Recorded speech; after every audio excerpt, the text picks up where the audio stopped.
For this, you'll need 2 cups of cooked chickpeas. You're going to need 1 large or 2 regular size potatoes. This is a russet potato.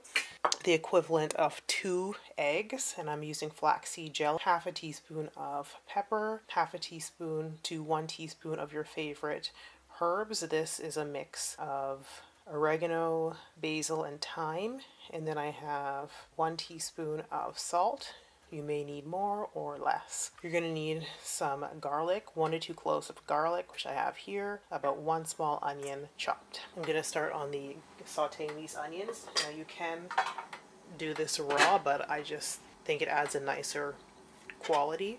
So I'm going to go ahead and saute the equivalent of a small onion, some garlic, 2 to 3 cloves of garlic until it's golden brown. And then of course you can, if you want to disguise the onions and the garlic, you can go ahead and mince this before. If you want everything super smooth, you can go ahead and use a food processor, but I like the chunks and the pieces.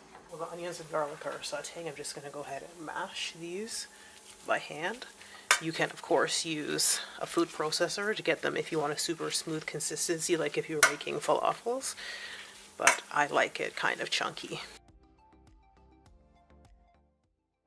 I'm going to put half in here and then put half in the onion mixture.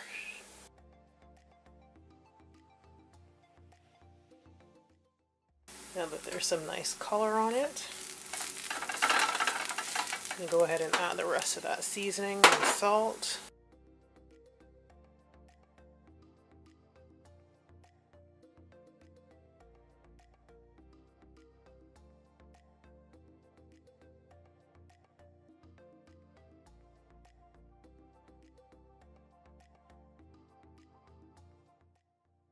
With clean hands, of course. Literally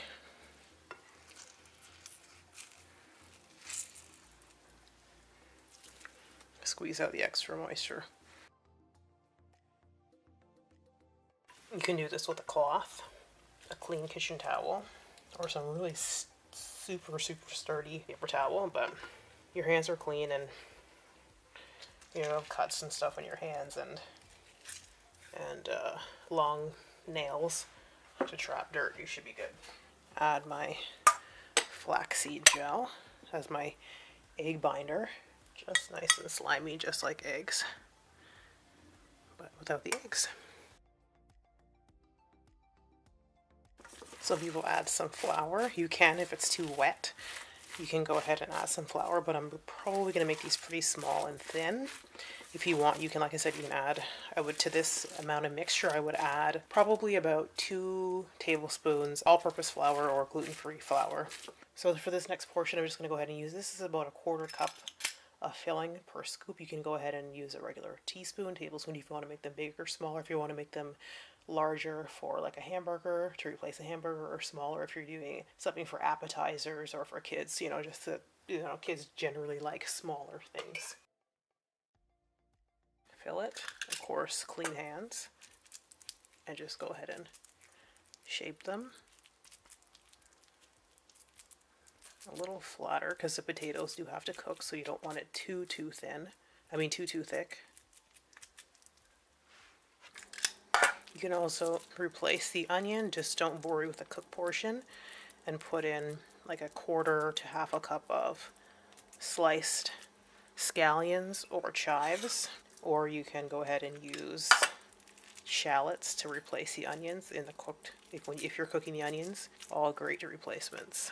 And if you're squeamish, you don't like to touch things, or you have long nails, or whatever, you're just a germaphobe, go ahead and throw on some rubber gloves for this portion. I'm just leaving it a little bit back. Little tester, and see how that goes in the pan. Then drop that in.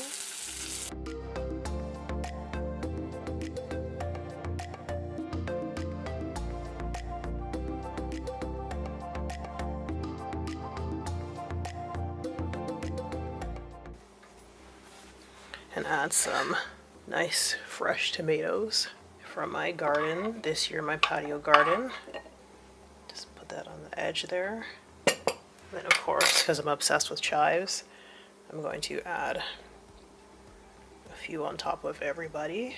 My relatively simple potato and chickpea patties. Vegan, healthy, great for lunch, dinner, or even breakfast. You can have it by itself or with a bun. Before you go, please don't forget to subscribe to Nadia's Kitchen Creations and click that notification button so you know when I upload a new video. Any shares or likes are very much appreciated and help this channel grow. If you have any questions, comments, or concerns, please drop them in the comment section. I will see you next time. Thanks so much for watching.